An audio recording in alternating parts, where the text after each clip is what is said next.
laboral. Pero hoy vamos a hablar justamente de la reforma laboral, del impacto en el sistema previsional y todo lo que, por supuesto, venimos hace rato escuchado por los planteos que hace la doctora Silvia Zarza. Hola, doctora, bienvenida como siempre. Hola, ¿qué tal? ¿Cómo están? Bueno, eh, se pone en la agenda política, el tema de la reforma laboral. Hay ya un proyecto que está en danza en el Congreso, pero este, entiendo que se va a empezar a tratar recién a partir de la conformación del nuevo Congreso.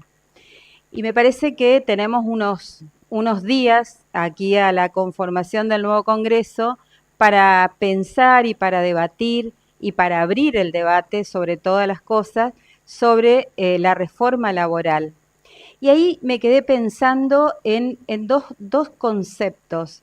Uno que es la flexibilización laboral y el otro que es la precarización laboral.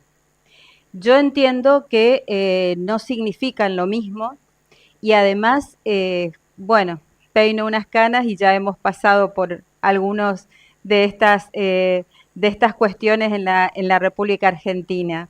Allá por la década de los 90, cuando ya vivimos la flexibilización laboral y cuando hoy nos toca jubilar a una persona que tenía ciertas cuestiones que resolver o desaparecidas desde la época de los 90 respecto de su historia laboral, respecto de el registro de su historia laboral y respecto de la informalidad laboral. Por eso quiero hacer esta aclaración de lo que es la flexibilización y de lo que es la precarización.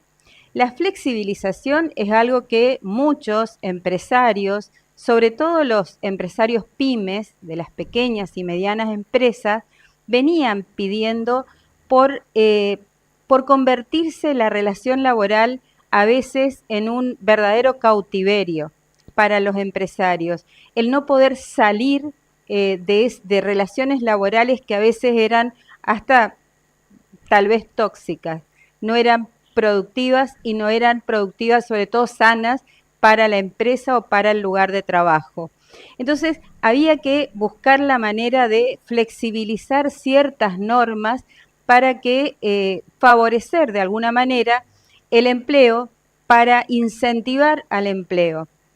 Ahora, otro tema muy diferente es la precarización, porque la precarización, de acuerdo a lo que estuve leyendo en la reforma, en el proyecto de reforma, tiene que ver con un aumento de horas de trabajo de 8 a 12 horas de trabajo.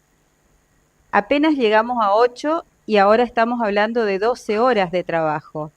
Hay mucha gente que con sus 8 horas de trabajo no logra cubrir sus necesidades básicas y tiene que recurrir a otro trabajo, cosa que ya no es tan humano que digamos, pero hoy tiene que pensar que esas 8 se les puede extender a una media jornada más, o sea, 12 horas.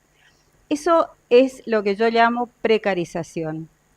Precarización también tiene que ver con esto de la discusión de las escalas salariales de empresa por empresa. ¿Y por qué digo precarización?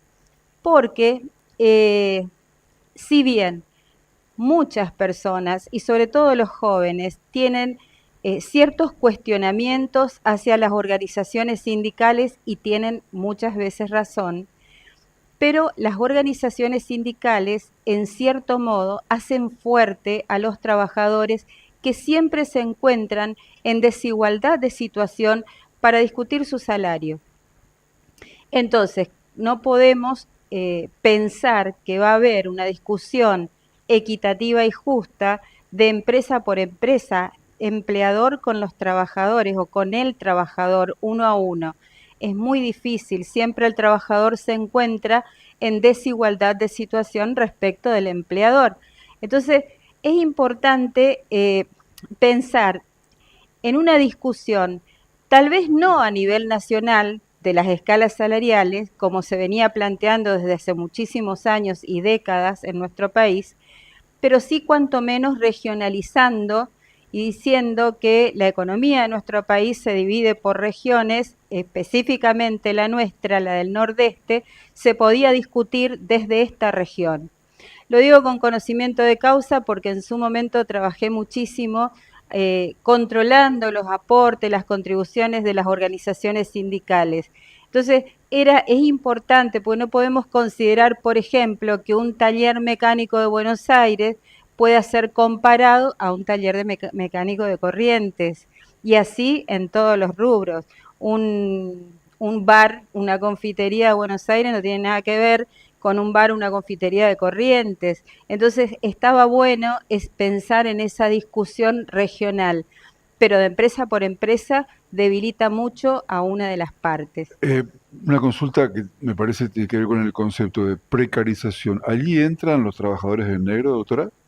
Claro, porque en vez de incentivar el trabajo formal, eso lo tenemos Claro, por experiencia, no se registra en ningún profundiza, lado, claro, profundiza la precarización, profundiza el trabajo en negro. claramente. Y además, a veces, no solamente por imposición del empresario, del empleador, sino por decisión de las personas, porque dicen, en vez de estar 12 horas trabajando en tal parte, y prefiero renunciar a esto y dedicarme a, no sé, cocinar, pero tener mi propio emprendimiento y bueno, con todo lo que eso significa y seguramente lleva a un Claro. trabajo informal o en negro también. Esto es consulta porque justamente antes de la discusión y del debate van conociéndose informes. Acá el tema es la objetividad del informe, pero se dio a conocer del equipo que conduce Federico Sturzenegger y por eso aprovecho esa experiencia que tuvo con los sindicatos, donde habla y calcula que un empleado paga hasta 1.300.000 por año en aportes obligatorios a los gremios. Esto obviamente llevado a todos los gremios del país, hablan de 800 millones de dólares anuales. Acá entran todos los que hacen estos aportes. Y me parece que allí va a comenzar la figura de, mire lo que están haciendo, porque por eso le están sacando plata, y a dónde va toda esa plata. Esa es la pregunta final. Sí, esa es una muy buena pregunta, porque en realidad es uno de los argumentos más fuertes que se transmiten y se dan a nivel social, a Ujú, nivel redes, y esto hace que muchos de los jóvenes hoy no avalen lo que hace un sindicato. Ahora, esto es lo que yo digo siempre, si se ve la corrupción, porque claramente parecería ser que hay corrupción, ¿no es cierto? Si se ve la corrupción, ataquemos la corrupción, no la institución. O sea, la buena definición. institución hay que mejorarla y potenciarla, no atacarla, destruirla y Claro, sacarla. ¿Por qué? Porque nos vamos a encontrar con un escenario que ya conocemos. Ya conocemos trabajadores, a ver, no me gusta la palabra, explotados, pero ya conocemos seres humanos que están desbordados, cambiémosle la terminología, y con esto, ¿qué vamos a conseguir? Mire, les voy a decir dentro de 30 años qué va a pasar. Va a pasar que, de vuelta, muchos trabajadores no van a tener sus 30 años, muchos trabajadores no van a tener su historia laboral completa, muchos trabajadores no van a poder acceder a un beneficio previsional. ¿Y qué les va a quedar si es que se mantiene hasta dentro de 30 años una PUAM o algo parecido? O sea, una renta universal mínima, como dice que de esa manera cumplirían lo que dice la Constitución, todo el mundo va a tener esa renta mínima. ¿Y qué va a pasar? Y esa renta mínima no va a alcanzar para cubrir las necesidades básicas. O sea, este es el tema realmente súper y muy preocupante, que entendamos que podemos flexibilizar. Ojo, al flexibilizar logramos que, por ejemplo, haya ciertos beneficios para los empresarios respecto a las contribuciones que son también bastante importantes y bastante altas. ¿Por qué los empresarios no emplean? Porque al pagar el sueldo más las contribuciones tienen que pagar un 30% más en contribuciones.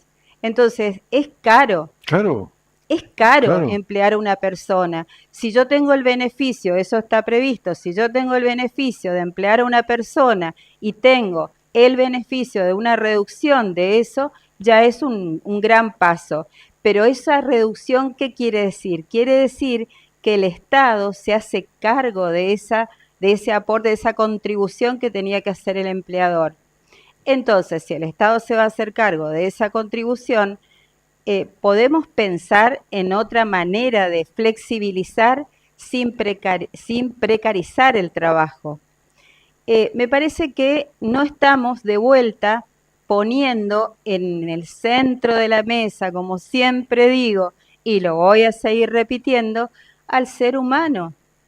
El ser humano que necesita descanso, el ser humano que necesita vacaciones. Necesitamos vacaciones, necesitamos unos días de descansar. ¿Para qué? Para venir a trabajar mejor, claro, claro. para trabajar con más ganas y con más productividad. Entonces, no es por el lado de explotar, de hacerlo trabajar más tiempo, por la misma plata y ese tipo de cosas, ¿no? Eh, Estamos completamente de acuerdo. Además, si se va a lanzar como candidata a algo, estamos todos detrás de la doctora. No es la idea. Estamos todos con esto. Muchas gracias, doctora, como siempre, ¿eh? Bueno, gracias a ¿Dónde ustedes. se la encuentra en redes? Nosotros estamos en todas las redes como @Zarza y Asociados. Gracias, doctora. Gracias a ustedes. Hacemos una pausa, así abrimos un paréntesis.